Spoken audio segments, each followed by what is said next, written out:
Welcome, it's Kimberly Sherry here, International Energy Healer.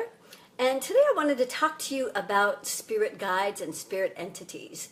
A lot of people think, when they think about spirit entities maybe invading you, they're thinking about like that Linda Blair movie where you're just like possessed and your head is spinning backwards. But a lot of people, in fact, I would venture to say that I've never met anyone that isn't being guided by spirit guides that they don't want in their field anymore. And so this is one of the really important and super valuable things I do when working with my clients, is I help them remove spirit entities that they've outgrown. Now, when I first started doing this, the ones that I found in myself were maybe 5 or 7 lifetimes that I'd been working with them.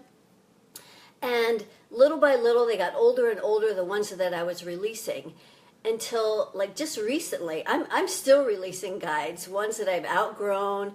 And the more and more you evolve, then there's more spirit guides that you've evolved past the point of working with them. And so now the ones that I'm releasing, in fact, just a few days ago, 85 lifetimes.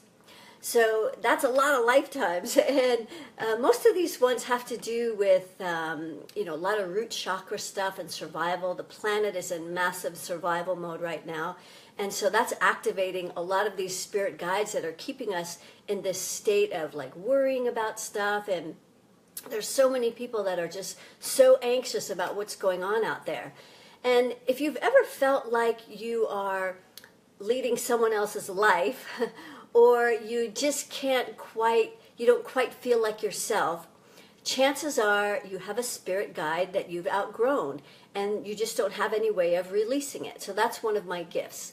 In fact, just the other day, I had a client that I've known for many, many years, and hadn't heard from her for a long time. And she called the other day and was crying, and she was having a really, really hard time. And so I worked with her, and we found 2 spirit guides that she'd been working with for quite a long time, 20 some odd years.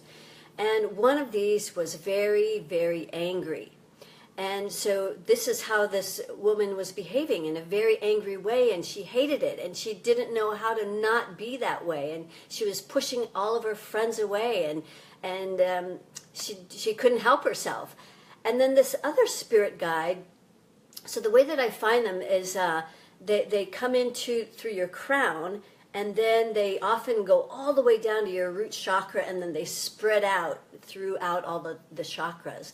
And the way that they're configured gives me an idea of how they're operating in your system. So this particular spirit guide had climbed into her crown and spread out all the way out to the 7th layer of almost every chakra. So that 7th layer is how the world sees you. So if the world is seeing you as this entity, you can see that they're not going to be seeing you. And you may have felt like you're just hiding behind something that you don't even know what it is, but you don't know how to get rid of it either. So this is one of the things I do, is I help people remove these outgrown spirit guides. They're easy for me to find and easy for me to remove, but the effects are massively impactful. In fact, the effects that it's had on this woman, the following day she was just so joyful. I had given her this anger exercise to do, and she sat down to do it and could not find one thing that made her angry. Nothing. And so all of the people that she's interacting with now are now like they're all coming to her, and instead of her pushing everybody away. So it's really amazing. So if this is something that you're interested in, you can always private message me. But on May 7th, on Sunday, May 7th, I'm going to be doing a live Q&A where you can get on the phone and ask me anything, including if you have an outgrown spirit guide, and I'll check, and maybe we'll have time to remove it. And so I'd like to let you know about that. When I'm done filming this, I will post the link so that you can register for that. And you can ask me about anything, whether it's about money or love or any issue that's going on in your world that you're having a problem with. There's always an energetic reason for it. So I'd love to help you find out what those blocks are, all the places you're having trouble with energetically, so that I can help you get aligned so that you can have and lead the life that you desire. A life of wealth without worry is my thing. So keep asking, how does it get any better than this? And hopefully I'll see you on May 6th. Until I get inspired to share something again with you, namaste. Have a great day.